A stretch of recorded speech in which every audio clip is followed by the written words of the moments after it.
తెలుసుకుందాం. ఒక చిన్న ప్రార్థన చేసుకొని స్టార్ట్ చేసుకుందాం. మహాపరిశుద్ధుడు, సర్వోన్నతుడు, కృపగలిగిన తండ్రి, వందనములు, స్తోత్రములు ప్రభువా. గొప్ప దేవుడవు ప్రభువా, అర్హత లేని నాకు ప్రభువా తండ్రి, మీ రక్షణను ఇచ్చారు ప్రభువా. మీ వాక్యము చదువుకున్నట్టుకు జ్ఞానమును ఇచ్చారు తండ్రి, వందనములు ప్రభువా.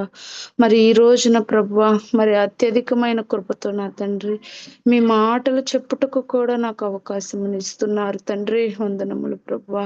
నాకైతే ఏమీ తెలియదు ప్రభువా. అయా అజ్ఞానినై ఉండగా ప్రభువా, మీ జ్ఞానము చేత నింపండి నాయన. అనేక మంది పెద్దల ఎదుట మాట్లాడేటకు నా ప్రభువా, అయా నా నోటిని బాగుగా తెరవమని వేడుకుంటా ఉన్నాను ప్రభువా. తండ్రి తండ్రి, అనేక మంది బిడ్డలకు నాయన నేను సువార్త ప్రకటించగలిగే ప్రభువా. యా ప్రభువా, మిమ్మల్ని గుర్చిన సత్యాన్ని మా కుటుంబాల్లో తెలియజేసే జ్ఞానాన్ని ప్రభువా నాకు ఇవ్వమని కోరుకుంటా ఉన్నాను తండ్రి. నాకు మరి నేర్పించమని, మీరే ఉండి నేర్పించమని వేడుకుంటూ ప్రభువా, నా మాటలు కాక ప్రభువా మీరు మాట్లాడమని వేడుకుంటా ఉన్నాను తండ్రి. అయా ప్రభువా తండ్రి, సహాయం చేసి జ్ఞానమునివ్వమని, శక్తిని, బలమును, ధైర్యమునివ్వమని వేడుకుంటూ ఈ ప్రార్థనలో తప్పులుంటే దయతో క్షమించమని యేసుక్రీస్తు నామములో అడిగి వేడుకుంటున్నాను తండ్రి, ఆమేన్.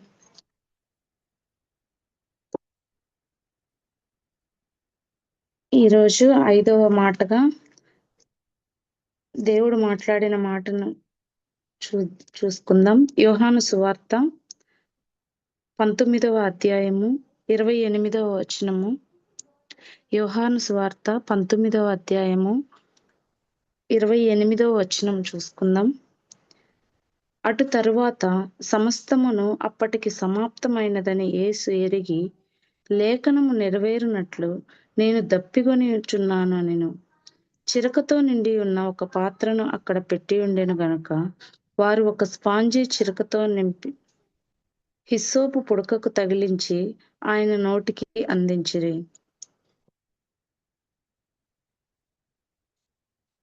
నాలుగు మాటలు మనము చూసుకున్నాము, దేవుడు మాట్లాడిన మాటలను. 5వ మాటగా దేవుడు ఆయన సిలువపై ఉన్నప్పుడు ఆయన మొత్తము చూసుకున్నారు. నేను చేసిన పరిచర్య అంతా దేవుడు తండ్రి చెప్పినట్లు నేను చేశానా, మొత్తము అయిపోయిందా, తండ్రి ఏదైతే చెప్పారో అదంతా జరిగిందా అని చూసుకున్నప్పుడు అప్పటికే సమస్తము సమాప్తమైనదని యేసు ఎరిగి ఉన్నారు. కంప్లీట్ అయిపోయింది. దేవుడు ఈ లోకానికి వచ్చిన పర్పస్ మొత్తం ఫుల్ ఫ్లెడ్జ్డ్ గా సమాప్తమైందని దేవుడు ఎరిగి ఉన్నారు. లోకంలోకి వచ్చారు, ఆయన పుట్టుకతోనే సువార్తను ప్రకటిస్తూ, ఆయన పుట్టుకతోనే తగ్గింపును చూపిస్తూ వచ్చారు. ఆయన చిన్న పిల్లవాడిగా ఉన్నప్పుడు పిల్లలు పెద్దలకు ఎలాగ ఒబీడియన్స్ తో ఉండాలో ఆయన జీవితం ద్వారా చూపించారు. తల్లిదండ్రులకు విధేయులుగా ఉంటూ పనిలో ఎలాగ హెల్ప్ఫుల్ గా ఉండాలో అంతటినీ ఆయన ఒక సువార్త మాత్రము ప్రకటించలేదు, కానీ ఆయన బ్రతకడం ఎలాగ, చిన్న బిడ్డల్ని ఎలాగ పెంచాలో చూపించారు, బిడ్డలు ఎలాగ పెరగాలో చూపించారు. ఆయన పెద్దల దయందును, తల్లిదండ్రుల దయందును, దేవుని దయందును వర్ధిల్లుతూ పెరిగినట్లు బిడ్డల్ని ఎలాగ పెంచాలో ఆయన చూపించారు. ఒక పీరియడ్ అయిపోయిన తర్వాత తండ్రి ఏ మాటలు చెప్పి పంపారో భూమి మీదకు, ఆ పరిచర్యను ఆయన పర్టికులర్ టైంలో పరిచర్యను స్టార్ట్ చేశారు. డిజైబుల్స్ ని రెడీ చేసుకున్నారు. ఆయన ఏమి తండ్రి ఇదిగో ఇక్కడ వీళ్ళు డిజైబుల్స్ ఉన్నారు, వీళ్ళు నీ దగ్గరకు వస్తారు, వీళ్ళని రెడీ చేయి అని చెప్పారు అంతే. వాళ్ళేమి రెడీగా లేరు. ఇప్పుడు ఒక కింగ్ ఉంటే, ఆయన ఒక యువరాజు ఉంటే, ఆయన కింగ్ అయ్యే టైంకి ఆయన కింగ్డమ్ లో అందరూ ఉంటారు. మంత్రి ఉంటారు, సైనికులు ఉంటారు, సైన్యాధిపతులు ఉంటారు, అందరూ ఉంటారు. కానీ ఇక్కడ దేవుడికి అలాగా ఏమీ లేదు. దేవుడే వెళ్ళారు, శిష్యుల్ని తీసుకున్నారు, వాళ్ళని రెడీ చేశారు. ట్రైనింగ్ ఇచ్చారు. స్ ఎలాగ సువార్త ప్రకటించాలో వాళ్ళకి ట్రైనింగ్ ఇచ్చారు. ఎలాగ ఒబీడియన్స్‌తో ఉండాలో, ఎలాగ ప్రార్థన చేయాలో, ఎలాగ కన్నీటి ప్రార్థన చేయాలో, దేని కొరకు ప్రయాసపడాలో అంతటిని శిష్యులకి ట్రైనింగ్ ఇచ్చారు. ఆయన కోసము ఆయన ఎళ్ళిపోయిన తర్వాత ఆయన కోసం పనిచేసే కొంతమంది శిష్యుల్ని ఏర్పాటు చేసుకున్నారు. తర్వాత ఆయన శిలువ మరణాన్ని స్వీకరించారు. ఆ పెయిన్‌ని తీసుకున్నారు. అన్నిటిని ఫుల్ ఫ్లెడ్జెడ్‌గా తండ్రి ఏ ప్రణాళికను కలిగి ఉన్నారో, అంతటిని ఆయన జీవితంలో మొత్తాన్ని ఫుల్ ఫ్లెడ్జెడ్‌గా మొత్తం సమస్తాన్ని చేసి, తండ్రి చెప్పిన ప్రతి మాటని చేశారు. చేసి చూసుకున్నప్పుడు సమస్తము సమాప్తమైనదని ఆయన ఎరిగి ఉండి ఆ తర్వాత తండ్రికి ఆయన ప్రాణాన్ని అప్పగించుకున్నారు. మనము గూడా ఒక శిష్యులముగా మనమున్నప్పుడు తండ్రి మన పట్ల గూడా కొన్ని ప్రణాళికలు కలిగి ఉంటారు.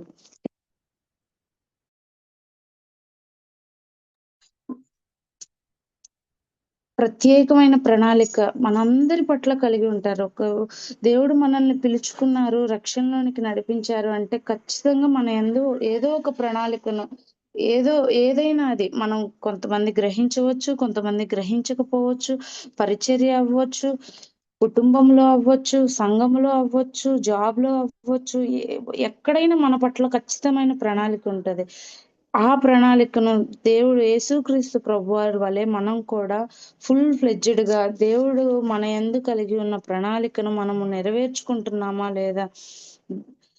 తండ్రి కుమారుడి పట్ల హ్యాపీగా ఉన్నారు. ఎందుకు అంటే ఆయన ఫుల్ ఫ్లెడ్జెడ్‌గా సమస్తమును చేశారు. సమస్తమును ఏదైతే తండ్రి కలిగి ఉన్నారో ప్రణాళిక అన్నిటిని చేసినట్లు మనం కూడా మన తండ్రి మన యందు కలిగి ఉన్న ప్రతి ప్రణాళికను కలిగి ఉన్నామో లేదో మనము ఒక్కసారి చెక్ చేసుకోవాలి. ఎప్పటికప్పుడు ఈరోజు కాదు, నిన్న కాదు, రేపు కాదు. అనుదినము తండ్రి మన యందు కలిగి ఉన్న ప్రణాళికను మనము కొనసాగిస్తున్నామా? ఆ ప్రణాళికలో మనం ముందుకెళ్తున్నామా? అందుకు తగిన జీవితం మనం జీవిస్తున్నామా? ఎందుకంటే యేసుక్రీస్తు ప్రభువారు తప్పులు చేస్తూ, మిస్టేక్స్ చేస్తే తండ్రి ప్రణాళికను నెరవేర్చలేకపోయి ఉండేవారేమో.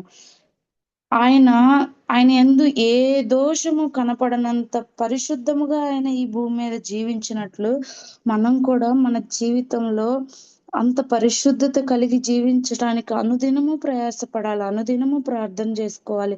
అనుదినము దేవుని దగ్గర రీచెక్ చేసుకుంటూనే ఉండాలి. అప్పుడు మనలో ఏదైనా తప్పుంటే దేవుడు ఎలాగా మన ఎడల ఆయన ప్రణాళికను నెరవేర్చలేరు కదా! మనము పరిశుద్ధముగా రెడీగా ఉంటేనే కదా దేవుడు మన యందు పని చేయగలుగుతారు. అలాగున మనము ప్రతిదినము రీచెక్ చేసుకుంటూ, దేవుని ప్రణాళికను నెరవేర్చుకునే స్థితిలో ఉన్నామా లేదా?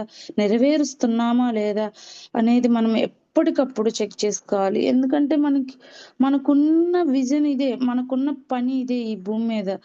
జాబ్ చేయొచ్చు, మనకు ఒక కుటుంబం ఉండొచ్చు, మనకు బిడ్డలుండొచ్చు, మనము ఇంకేదో ఉండొచ్చు. వాటన్నింటికంటే ముందు మనకున్నదేమి? దేవుని ప్రణాళికను ఈ భూమి మీద నెరవేర్చటం. ఆ తర్వాత దేవుని దగ్గర, దేవుని మహిమలో, దేవుని ప్రత్యక్షతలో ఆయన పాదాల యొద్ద మనము నిలబడాలి. అది గదా మన మొదటి ప్రణాళిక, మొదటి ప్రయాస. దేవుడు మనల్ని రూపించుకుంది. అక్కడికి వెళ్ళే మార్గములో మన కుటుంబమైనా, బాధ్యతలైనా, బంధువులైనా, జాబ్‌లైనా ఏదైనా అక్కడికి వెళ్ళే మార్గములో ఇవన్నీ ఒక పార్ట్. కాబట్టి వీటన్నిటికంటే ముందు మనం మన లైఫ్‌లో దేవుని కొరకు కలిగి ఉన్న ప్రణాళిక, దేవుడు మన కొరకు కలిగి ఉన్న ప్రణాళిక మన యందు నెరవేరుతుందా లేదా? అది అనుదినము చెక్ చేసుకుంటూ, అనుదినము దేవుని వైపు చూస్తూ, దేవుని ప్రణాళికను నెరవేర్చు వారమై ఉండాలి. మనము మన వెనక్కి చూసుకుంటే మన లైఫ్ అంతట్లో మనం కూడా సమస్తమును నేను చేశాను దేవుని కొరకు. సమాప్తమైంది నా లైఫ్‌లో ఇప్పటి వరకు అనేది మనము గ్రహింపులోనికి రాగలిగే స్థితిలోకి మనము రావాలి. కదా!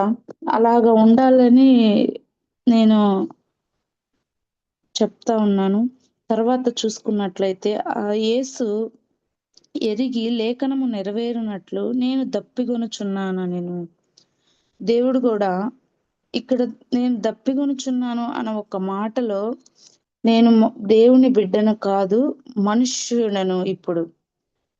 నాకు ఆకలి ఉంది, దప్పిక ఉంది, పెయిన్ ఉంది, ఆ నొప్పి నాకు తెలుస్తుంది అనే దాన్ని మనకు సూచనగా ఉంది. ఎంత నొప్పి, ఎంత బాధను భరించి ఉంటారో గదా! అంత బాధను భరించడానికి దేవుడు ఎంత ప్రార్థన చేశారో కదా! ఎంత విరిగి నలిగిన ప్రార్థన, ఎంత కన్నీటి ప్రార్థన చేసి ఉంటారో గదా! దేవుడు ఆయనకి తెలుసు. యేసు ప్రభువారికి తెలుసు. ఇంత పెద్ద ప్రాబ్లమ్ రాబోతూ ఉందని. మనకు కూడా కొన్ని సార్లు దేవుడు ముందుగానే తెలియజేస్తారు. కొన్ని ప్రాబ్లమ్స్ రాబోయే ప్రాబ్లమ్స్‌ని. ప్రార్థనను కలిగి ఉండమని దేవుడు తెలియజేస్తా ఉంటారు. ప్రార్థనలో మెలకువగా ఉండమని తెలియజేస్తా ఉంటారు. ఆయన అంత ప్రార్థన చేశారు కాబట్టే ఆయన అంత పెయిన్‌ని తీసుకోగలిగారేమో! అంత బాధను అనుభవించగలిగారేమో! మనము గూడా అనేక సార్లు అంత సిద్ధపాటు ప్రార్థన ఎప్పటికప్పుడు ప్రతి అవసరతకు